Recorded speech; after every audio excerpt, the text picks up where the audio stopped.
Hello, dear students. Welcome to unit number 3.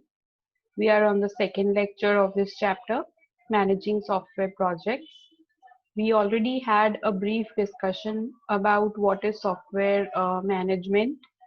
In software management, you are having principles of software development. You are having principles as to how your management, how your developers, how users, how the other stakeholders, they are working collaboratively through W5HH principle. We also know about the 4 P's of product management or development. Uh, we also know about how risk is to be handled in software projects. We also discussed that your project always needs a particular schedule, and based on that schedule, you are supposed to develop the project so that you come to know how much you have progressed, how many milestones are yet to be covered. We also have seen that you are breaking down your task, you are compartmentalizing them or dividing your works into subtasks, and you are plotting them in a Gantt chart, and all these things will help you to manage the software projects. So let us have a brief about what we saw in the previous lecture. The previous lecture we have seen the W5HH principle, which is a project management concept, and we saw how 5 W's, 1, 2, 3, 4, and 5 W's and double H are helping you to have this development principle. Next we saw is the 4 P's of project management, which included people, product, process, and project. We saw who are the stakeholders, what a team consists of, what type of team structures we were promoting, what an agile team is, and what are the ways in which this team works. We saw what a product would be. We saw what is handled while you are making a product. We saw how you are working towards the project making. You are seeing the processes in detail. We also saw how you are supposed to tackle a project so that it doesn't fail. So we saw the steps to avoid project failures by having a proper tracking and control. This was the team structure that we saw. Okay, today we shall move on to software metrics. Now, what are software metrics actually? So before we move on to software metrics, let us first know what software metrics actually mean. Now, metrics are nothing but a simple, you can say, let us say, for example, you want to measure weight. So if you want to measure weight, you measure it in kgs. If you want to measure height, you measure in centimeters or inch or feet. If you want to measure distance, you measure in kilometers. Okay, now I want to measure my software. So if I want to measure the software, then we need something called as software metrics. Now this software metrics is nothing but a standard of measurement of a software where there are many activities happening, and we want to measure those activities in order to find out the total estimates of effort or estimate of the size of the project. So if we don't measure the software, we will not be able to predict how much effort is to be used in the software, how much budget should be included, how much long should the schedule be, how much long duration will it take for the project to be completed. So due to these reasons, it is very necessary to measure the software, and software metrics comes to your help in this case. Let us take a simple example. If a manager is managing the software, what is he going to check? He is going to check for reliability. He's going to check for size of the software. He's going to check what could be the completion time. He will check what could be the efforts that we need to put in, how much resource we need to add, resource in form of manpower, resource in terms of money. Then if you want to keep a check of all these things, you need to check the function or functionalities that you are implementing in your project, and you also need to check the size of the project. So these are the two basic things which you need to check, and software metrics will help you to do these things. It will help you to predict the size of your software by calculating the overall code that you are going to make, and by the functionalities that you are going to deliver to the client. Okay, so let us see the definition of project software metrics. Software metrics is nothing but a standard of measure. So it is nothing but a kind of measurement. And this measurement is doing what? This measurement contains many activities which involve some degree of measurement. Okay, so what I'm doing is, there are small short measurements which you are taking at regular intervals. You are combining them and you are creating one particular measure. So this measure is nothing but a software metrics, and this metrics is going to help you to find out what is the size of your software. Okay. Okay, now metrics are of two types. First is direct metrics and indirect metrics. Now direct metrics is something which can directly be calculated.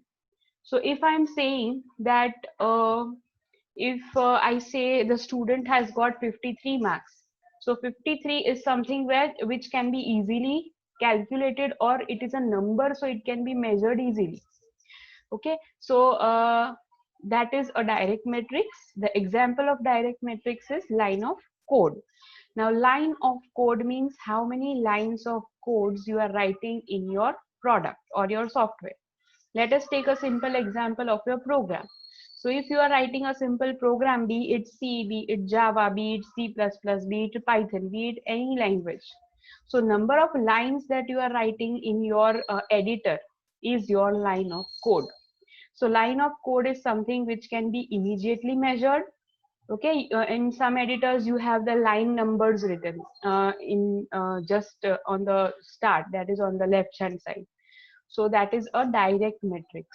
And second is indirect matrix. Indirect matrix is not actually a number, okay, but it is not immediately measurable. So let us take an example of indirect matrix is functionality. Now functionality is what kind of features you are implementing in the system. We don't say I'm implementing 5 features. We don't say I'm implementing 6 features, because each and every feature has some features may require a very long time to be implemented. Some features may require very short time to be completed.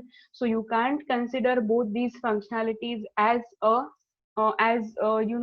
as equal.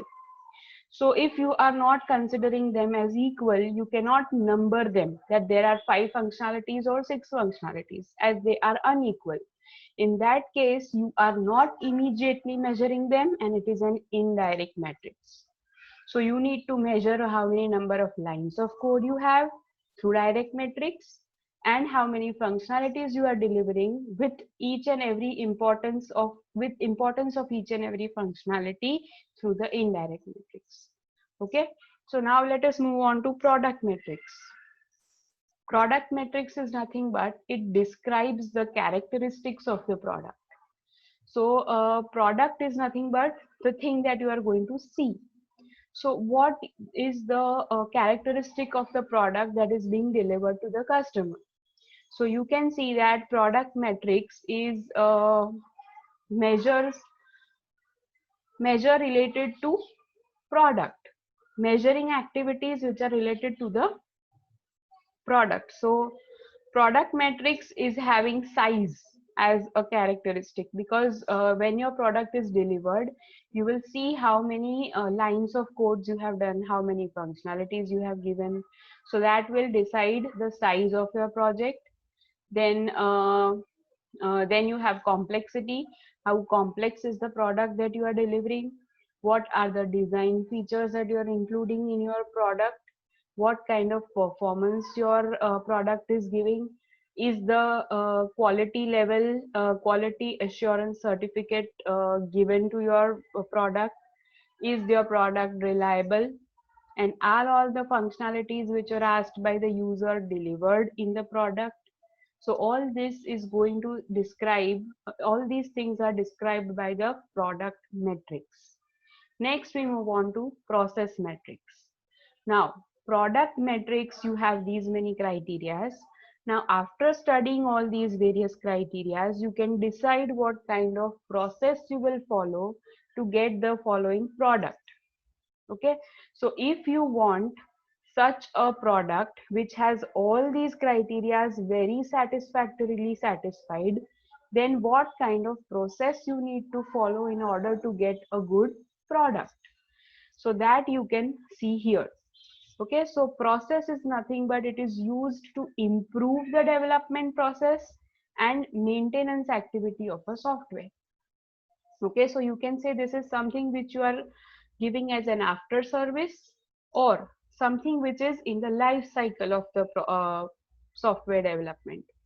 So first is, if your process metrics will tell you about what effort you need actually to put into software development. It will tell you about the time required to develop the product. It will tell you about number of defects which are found. It will tell you about certain tools and techniques. It may be possible that you are not aware of certain tools or techniques to develop something.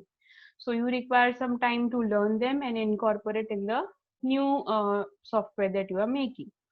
You also need to assure quality and you need to check for efficiency. So if your process is good, your product has to be good. Otherwise, no. Okay. And next and last is project metrics. Project metrics describes the characteristics of execution of your project. So it will tell you how your project should be executed, with how many number of developers. If you require 10 developers and you are hiring say 12 to 13 developers, you are wasting your resources. How many resources? First, you are wasting your manpower. Second, you are wasting your budget. Okay, so these things are you can say very useful for project execution. Okay, next is staffing pattern. What kind of a staffing pattern you are following, whether it is chief programmer, whether it is democratic, whether it is mixed, whether the team members are gelling well, whether they are communicating properly with each other. Next is you are dealing with cost. Cost is nothing but what is the budget that you have allotted to this particular project, what is the schedule you are going to follow, whether the project is spanning in 1 week or 15 days or 1 month or 6 months or an yearly project. So schedule is decided, productivity is decided, that how this software will be useful and how faster you will be able to give it with better quality, and what is the current status where you are in your whole schedule, how many milestones you have covered and how many milestones are yet to be covered. So this is what software metrics are. We shall now move on to how you are measuring software cost and effort. Okay, so metrics for software cost and effort estimation. We are estimating the cost and efforts. So first is the size oriented metrics, second is function oriented metrics, next is object oriented metrics, and use case oriented metrics. We will cover all these in details in the next lecture. This is all for today. Thank you.